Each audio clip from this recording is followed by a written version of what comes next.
তোমার ধর্ষণ ও খুনের ঘটনায় জামিন পেলেন সন্দীপ ঘোষ ও টালা চার্জশিটে জমা দিতে পারেনি সিবিআই, কি বলবে? দেখুন, আরজি করের ঘটনা পৈশাচিক, আমরা কড়া ভাষায় নিন্দা করেছি এবং আমরা দোষীদের ফাঁসির সাজা চেয়েছি। 24 ঘন্টার মধ্যে কলকাতা পুলিশ মূল অভিযুক্তকে অ্যারেস্ট করে নিয়েছিল। কারা বলেছিল we want CBI, we want CBI, we want CBI? তো তারা বুঝবে আজকে।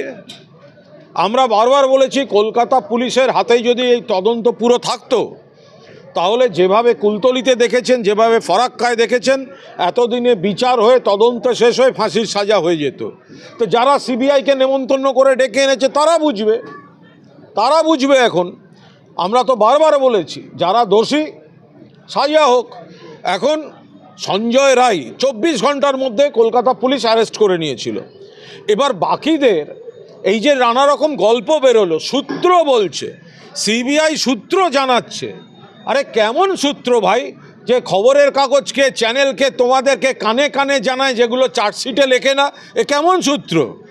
সব চ্যানেলকে কানে কানে বলে কিভাবে কুৎসা করা যায়, কত রগরগে খবর, কত ভুয়ো অডিও। আমি সমা বলছি, সেসব কোথায়, তারা কোথায়?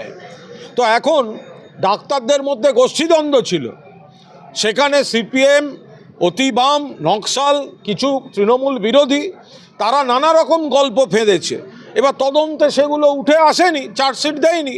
তো যারা নেমন্তন্ন করে সিবিআইকে ডেকে এনেছেন, সিবিআইয়ের সঙ্গে গিয়ে কথা বলুন। এখন তো সিবিআই মানি না বললে চলবে না। কলকাতা পুলিশ 24 ঘন্টার মধ্যে অ্যারেস্ট করে দেখিয়ে দিয়েছে। রাজ্য পুলিশ কুলতলির ঘটনা এবং ফরাক্কার ঘটনায় দেখিয়েছে দ্রুত তদন্ত, দ্রুত চার্জশিট, দ্রুত চার্জ ফ্রেম, দ্রুত ট্রায়াল। ফলে যারা সিবিআইকে ডেকে এনেছেন তাদের মেনে নিন। আপনারা গল্প কথা ছড়িয়ে, তথ্যহীন প্রমাণহীন গল্প কথা ছড়িয়ে মানুষের আবেগকে বিপথে চালিত করে আপনারা সরকারকে মেলাইন করার খেলা খেলেছেন ব্যক্তি স্বার্থে, ব্যক্তি উদ্দেশ্যে। Thank you. প্রসঙ্গে যাবার না, অসমে এনআরসির সঙ্গে বাধ্যতামূলক করেছে আধার। এনআরসির